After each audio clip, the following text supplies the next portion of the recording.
ছোটোবেলা মাগো মুখে শুনতাম যে কোনো কিছুই বিনা পরিশ্রমে কিছুই হয় না। তো ভাবতাম আর কী বলে, কিন্তু সময়ের সাথে সাথে যে দেখছি ঠিকই কথাটা কেন বলছি শুনো। একটা ভিডিও করার জন্য, পারফেক্ট ভিডিও করার জন্য আমরা চার পাঁচজন ছিলাম, গিয়েছিলাম একটা জায়গায় রিসোর্টটার নাম ছিল কৃষ্ণচূড়া রিসোর্ট। ওইখানে বেশ কিছু ফুর্তি করলাম, ফটোও তুলেছিলাম, আর একটা রিল বানাবো বলে ভেবেছিলাম। ওখানে রিল তো বানাবো, কিন্তু একটা পারফেক্ট রিল করার জন্য যে আমাদের যে কতটুকুই না যত্ন করতে লাগলো, কতটুকুই না সময় লাগলো।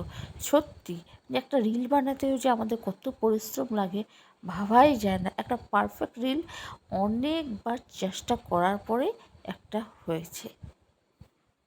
অনেক চেষ্টার পর রিল তো হলো, তারপর দেখতে দেখতে দেখি সন্ধ্যাও হয়ে গেলো। সময় যে কীভাবে পেরিয়ে যায়, এই সন্ধ্যাও হয়ে গেলো, তারপর আর কি বাড়ি ফিরে আসলাম।